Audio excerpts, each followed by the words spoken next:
హాయిగా రోజు పాలిస్తూ ప్రజలకి ఆ పాల ద్వారా వెన్న గాని మజ్జిగ గాని పెరుగు గాని చూసుకోండి, మీ పిల్లల్ని హాయిగా పెంచుకోండి అంటున్న ప్రభుత్వం. చంద్రబాబు నాయుడు గారి ప్రభుత్వం ఏమో ఆంబోతులాగా ప్రజల గుండెల మీద తన్నిన ప్రభుత్వం ఆ రోజున. అందుకే అడుగుతున్నా, మీకు ఆవు కావాలా ఆంబోతు కావాలా?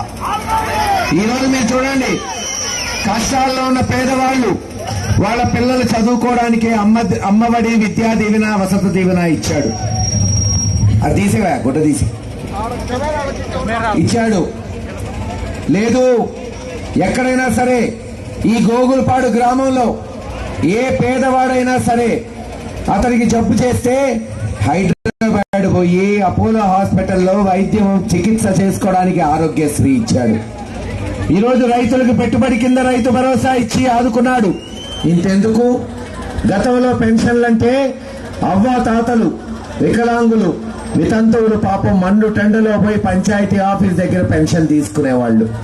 మరి జగన్మోహన్ రెడ్డి గారు వాలంటీర్ వ్యవస్థ తీసుకొచ్చి, సచివాలయ వ్యవస్థ తీసుకొచ్చి మీ పనులన్నీ మీ గ్రామంలో జరిగేటట్టు చేశాడు. అంతేకాదు, టెన్షన్ గా పెన్షన్ కూడా మీ ఇంటికి పంపించాడు.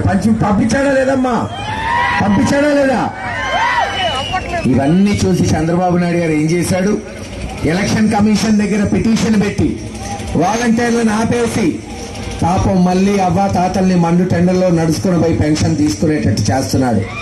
ఏం పర్లేదు, ప్రతి ఇంటికి చెప్పండి. ఒక్క నెల జూన్ 4వ తేదీ వైఎస్ఆర్సీపీ ప్రభుత్వం జగన్మోహన్ రెడ్డి గారు ముఖ్యమంత్రి అవుతాడు. జూన్ 5 నుంచి మళ్లీ టెన్షన్ గా పెన్షన్ వాళ్ళ ఇంటికి వస్తుందని చెప్పండి. ఇంతెందుకు, ఈ రోజు గోగులపాడు గ్రామంలో ఊరు మొత్తం బండి మీద తిరిగాం. నాకు గుర్తుంది, అదే బాట గ్రామంలో వీధి వీధి ప్రతి వీధికి నడుచుకుంటూ తిరిగి ఆ రోజున గులకరాళ్లు. గోగులపాడు గ్రామంలో ఒక్క వీధిలో సరైన సిమెంట్ రోడ్డు ఉందా ఆ రోజున? కేవలం 5 సంవత్సరాలైంది. కేవలం 5 సంవత్సరాలు. 2014 నుంచి 19 వరకు 5 సంవత్సరాలు తెలుగుదేశం ప్రభుత్వం ఉంది ఆ రోజున. ఈ రాష్ట్రంలో గోగులపాడు గ్రామంలో సిమెంట్ రోడ్లు ఎంత వేశారయ్యా అంటే 16 లక్షలు. 5 సంవత్సరాలు 2014 నుంచి 19 వరకు సిమెంట్ రోడ్లు ఎంత కేశారంటే 16 లక్షలు. మీరు అడగచ్చు, మరి మహేష్ రెడ్డి నేను ఎమ్మెల్యే గెలిపించావు, మరి మన ప్రభుత్వం ఎంత కేసిందంటే 1,65,00,000 రూపాయలకి ఈరోజు సిమెంట్ రోడ్లు వేసి రూపురేఖలు మార్చాం.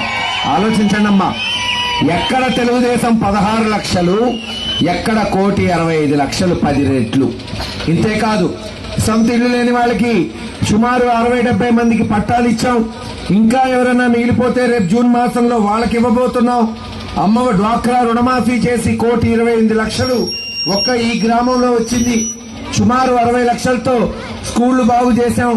మీ కొరకు ఒక చిన్న హాస్పిటల్, చిన్న వెల్నెస్ సెంటర్, ఇక్కడే మీకు అన్ని చిన్న చిన్న చికిత్సలు చేసేటట్టు, మందులు ఇచ్చేటట్టు, వైద్య పరీక్షలు జరిగేటట్టు చేశాం.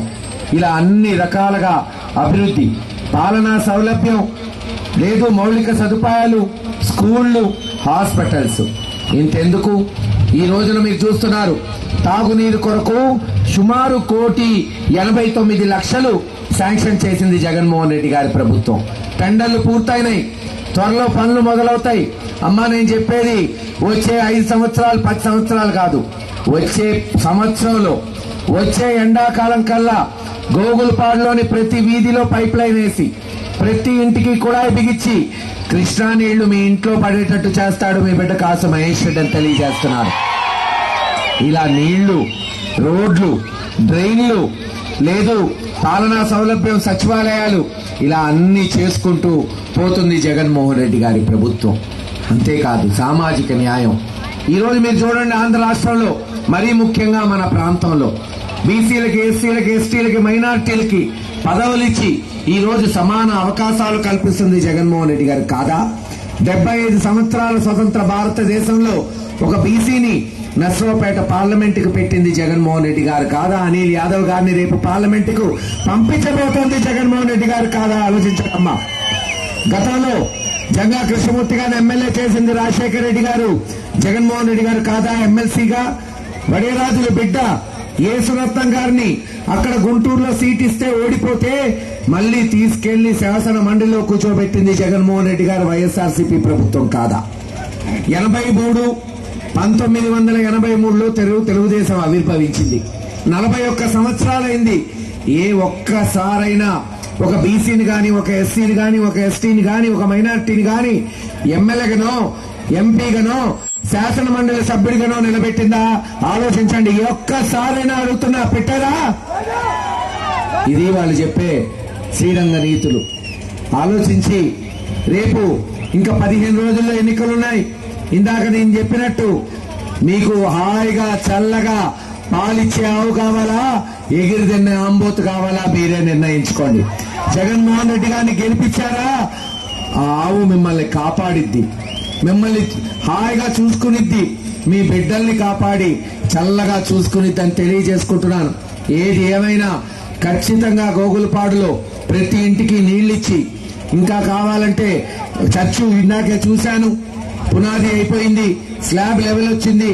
ఇందాక సర్పంచ్ గారు అన్నారు, సార్ ఇంకో 10 లక్షలుంటే చర్చ్ పూర్తవుతుందని. అమ్మా నేను చెప్తున్నా, సర్పంచ్ గారు 10 లక్షలు ఇవ్వను, 20 లక్షలు ఇచ్చి చర్చ్ పూర్తి చేద్దాం. మన ఎస్సీ సోదరుల కొరకు ఆ చర్చిని ఒక ఉన్నతమైన చర్చగా ఈ ప్రాంతంలో నిర్మిద్దామని తెలియజేసుకుంటూ, ఈ అవకాశం ఇచ్చిన మీ అందరికీ పేరు పేరున ధన్యవాదాలు తెలియజేసుకుంటూ, అఖండ మెజారిటీతో నన్ను ఎమ్మెల్యేగా ఫ్యాన్ గుర్తుపై ఓటేసి అనిల్ కుమార్ యాదవ్ గారిని ఎంపీగా, తద్వారా జగన్మోహన్ రెడ్డి గారిని ముఖ్యమంత్రిగా గెలిపించవలసిందిగా కోరుకుంటూ సెలవు తీసుకుంటున్నామమ్మా. వడేరాజులు సోదరులు కమ్యూనిటీ హాల్ అడుగుతున్నారంటున్నారు. సోదరా, నువ్వు అడగడమే తరువాయి చేయడానికి ఇక్కడ వైఎస్ఆర్సీపీ పార్టీ నీ కొరకు వేచి ఉందని గుర్తుపెట్టుకో. తప్పకుండా ఆ కమ్యూనిటీ హాల్ ని కూడా వచ్చే సంవత్సరంలో పూర్తి చేస్తామని తెలియజేసుకుంటూ సెలవు తీసుకుంటున్నాం.